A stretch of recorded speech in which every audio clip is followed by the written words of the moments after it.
Beyond the barrage. And that's how the city of barrages never ran out of water again.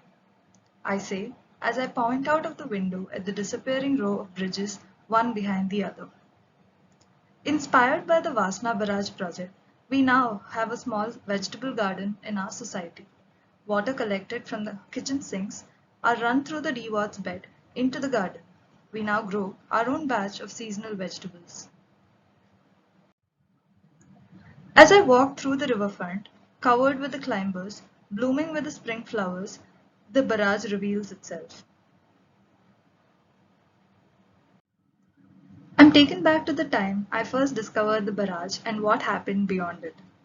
From the southern edge of the riverfront, beyond the city's face, where the smoking mountains of the city's garbage dumps, colored water from the Dhobi Ghats, and the grey water from the smoking factories flowed into the river, where the strong metropolis dissolved into the drying landscapes with narrow channels of the Sabarmati river now revived through these living bridges.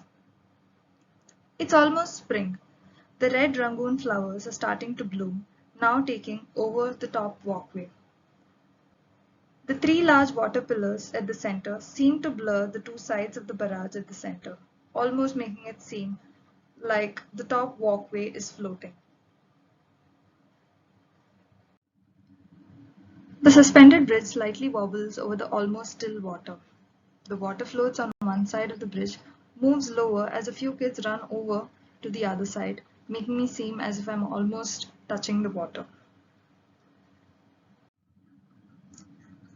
As I reach the main flow, the water columns expose themselves in their entirety, fully hiding the massive concrete piers behind it.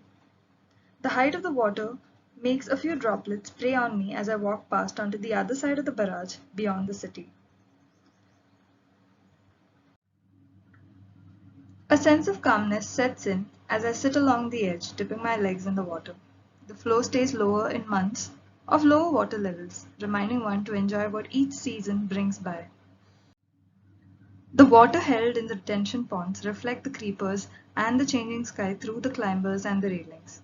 It's almost like a passage cut right through water. Within the varying heights of the retention ponds are little spaces of seating to enjoy the two sides of the barrage. As I get up to walk ahead, I see a familiar face waving back at me in the reflection. The bridge is now a part of the locals' everyday walk path. Soon, the still water starts to bubble and flow out of the edge of the pond that seemed to be filled up to the edge and blurring the clear reflections in the pond. I follow the water that flows along the walls of the ponds into the shallow curving water channel, cutting right through the walkway in a meandering curve. As I walk past the tank, slowing down to take in the calmness of the space, the water also seemed to slow down against the angled stone blocks along the curved water channel.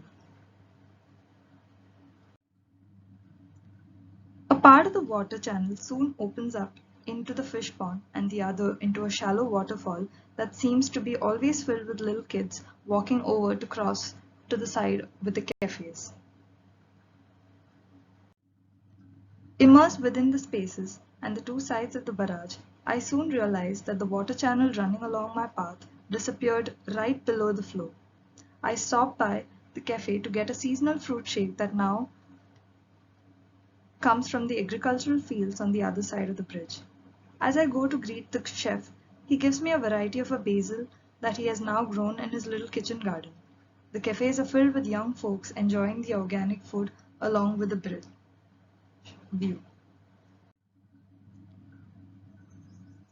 The plants growing over the walls and the roof makes one forget that one is walking along the bridge above the water.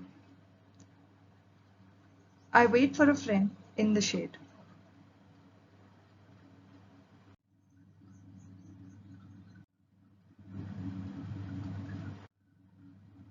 As we walk past the numerous cafes, old and new, the space is filled with the diffuse light from the setting sky and making the solar-powered roofs of the cafes start to light up. A sense of calm sets in as the cool breeze flows in through the mesh, touching the mist pipes along the path of the workspaces.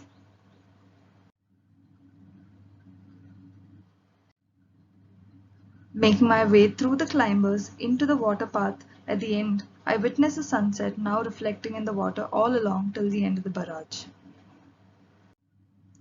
The view of the green fields get clearer as we walk closer to the other side of the barrage. The water running along my path soon disappears below under the metal bridge at the end, soon to flow out into the green fields.